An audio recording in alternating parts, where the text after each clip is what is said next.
You wrote the book "How to Spend $75 billion to Make the World a Better Place." So, can we just list some of the things? If you got $75 billion, how do you spend them? All right, so there's some incredibly good and very, very well documented things that you could spend money on. So we have two big infectious diseases that almost nobody think about because we only think about COVID. But tuberculosis used to be the world's biggest infectious disease killer. It still kills about 1.5 million people every year. The reason why we don't really worry about it is because we fixed it 100 years ago. We know how to fix it. Mm-hmm. It's just basically getting medication to people. It's also about getting them to take it when they're sort of been cured, because you need to take it for 4 to 6 months, and that's actually hard to do. So you also need to incentivize that in some kind of way. It turns out it's incredibly cheap to basically save almost all of the 1.5 million people. These are people that die in the prime of their lives. They're typically parents, so it also have a lot of knock-on effects. And basically, we find for a couple $1 billion, you could save the vast number of these. Not all of them, but you could save the vast number of them. It would also improve outcomes in all kinds of other ways. Likewise with malaria. It has somewhat better PR.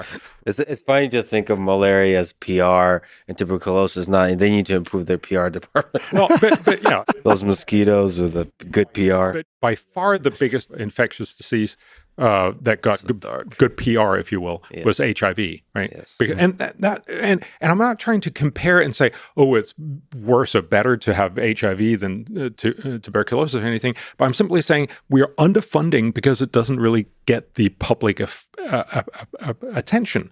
We just, we don't. But really spending care. money on that has, in terms of benefit, a much bigger impact. So every dollar you spend on TB will probably do about $43 worth of good. So it'll do an amazing amount of good, basically because it'll save lives. It'll make sure parents stay with their kids and be more productive in their communities. And it'll have a lot of knock-on effects. And it's incredibly cheap to do.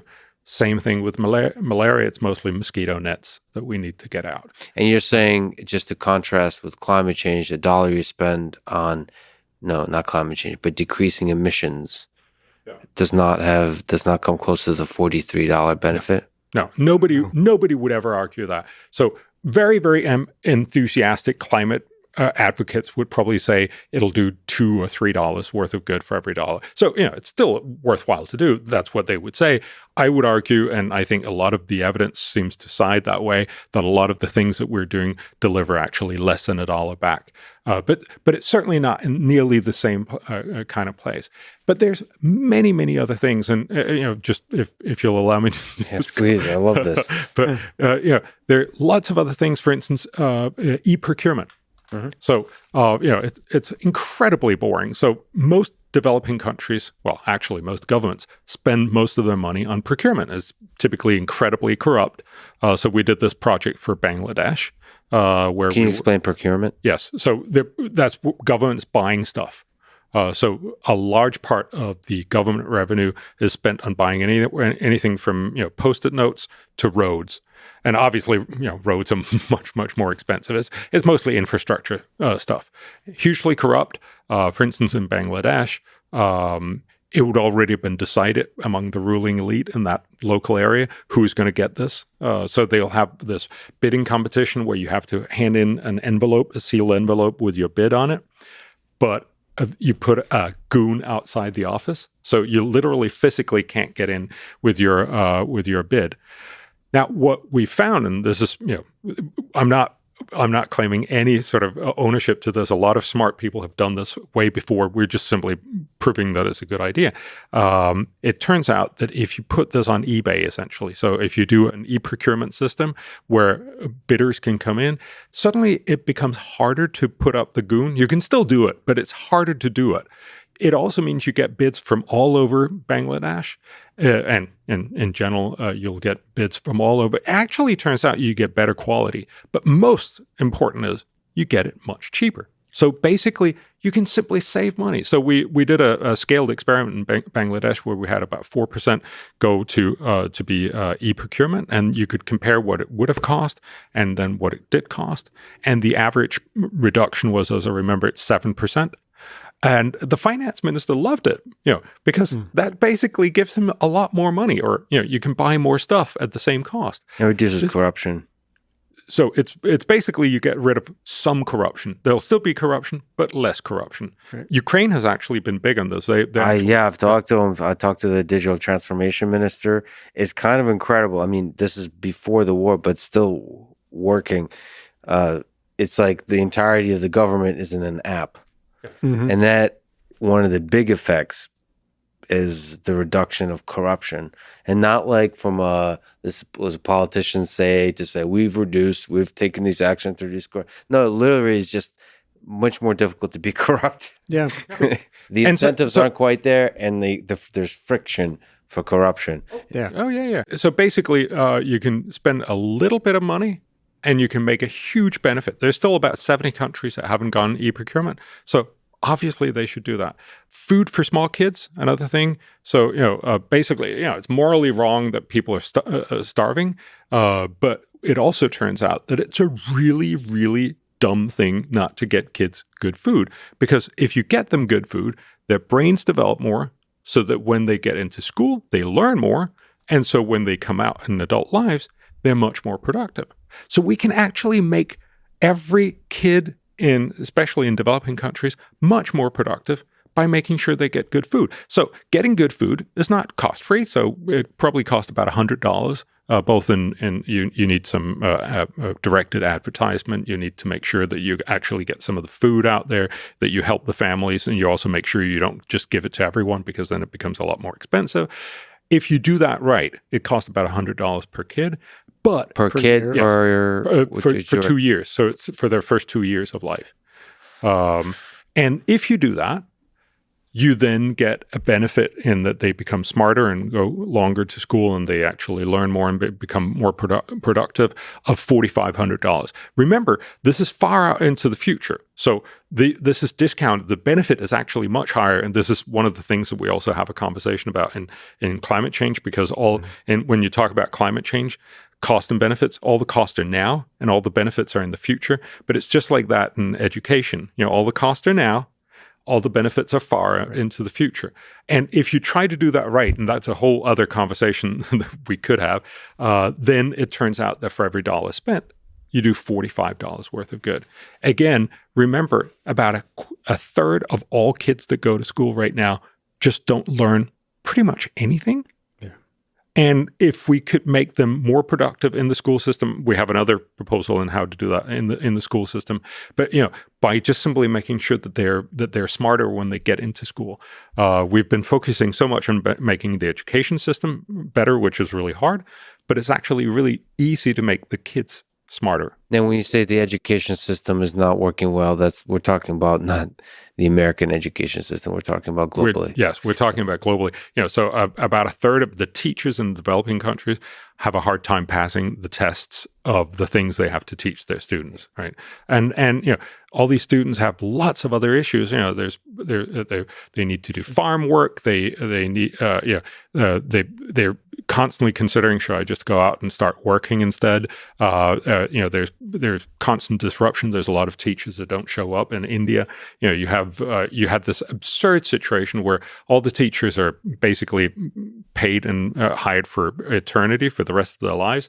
And so not surprisingly, a lot of them decide not to show up. So now they've hired assistant teachers that basically have taken over. So they're paying, for, I think it's 7 million teachers that, I'm not saying they're not all not working, but a lot of them are not working as much as they should. And we've now hired another 7 million teachers that will eventually, stop working as well. They're working much better right now because they're not on permanent contracts, but eventually they'll get on permanent contracts, and then you have the same problem again. There's lots of these issues, and it's just simply about saying we can't fix all problems. But there are some problems that are incredibly easy to solve, and there are some that are incredibly hard to solve. Why don't we start with solving the easy and effective ones?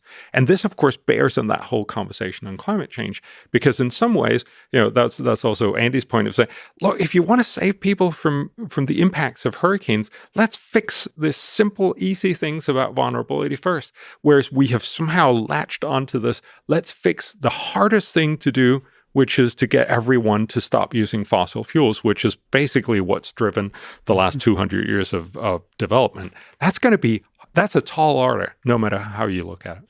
There's some really cool elements that you guys just brought up. You mentioned that word moral before. I latched onto it because it relates to these timescales that really are immeasurable. If you know it's going to take decades to confirm the benefit of some investment now, that implies you're doing the investment with some moral imperative, not because you can do a spreadsheet and come up with a number. And that process, letting go of the need for kind of a mechanistic cost-benefit approach, and thinking about kids' education in poor countries, or several things we talked about, seems to be really important, and it's very hard for all of us to do. Philanthropists suck at it. I worked at National Geographic Society for a year building some new programs when they got a big infusion of money. They have a whole department that's called M&E. It's measurement and evaluation, which is if you don't prove it, it goes away. I mentioned Spotify earlier, Spotify killing a climate podcast because that podcast didn't measure out for their impact, what they want to do.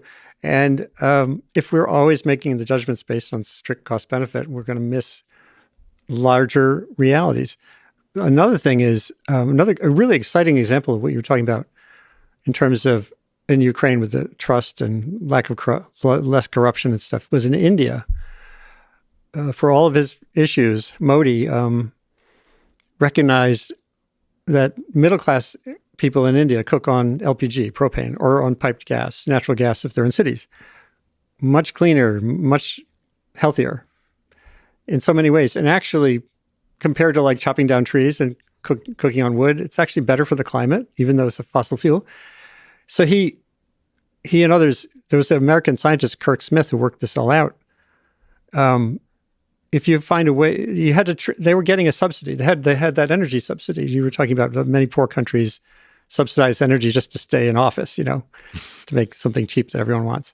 But they wanted to shift the subsidy away from the middle class to the poor people who are cooking on firewood and dying young from pneumonia. And what the critical factor was India's digital currency. India went to a digital economy. Very poor families there now. If you have a phone, that's your bank. And you could make the case to the public that we're going to be starting to shift your LPG, your propane subsidy to poor people. But we know they're poor. We know they're not just going to be using it behind their restaurant, which was, when it was a general subsidy, people were hoarding the LPG. And the system has worked. They've shifted a lot of capacity to cook on a clean blue flame that turns off and on in homes that previously where the woman would spend hours collecting firewood, smoky fire, cooking, clean the pots and start all over again. But it's all built on trust, all built on the digital economy, and the same thing in Nairobi. So that excites me every day. With all the doomism, I just hope people can literally take a breath, look for these examples that show the potential when you have a trustworthy system, when you have a clear path to making lives better. And then knowing, that kid having electric light as opposed to a kerosene lamp, we don't know how much that's going to improve his homework and lead to a better outcome. But we know from history that sometimes it does. Ban Ki-moon, former Secretary General, told the most powerful story I ever heard from a UN Secretary General was like 2012 when they were rolling out this Sustainable Energy for All initiative, which is not just climate, it's just like getting people energy they need to survive and thrive. He was growing up in post-war Korea.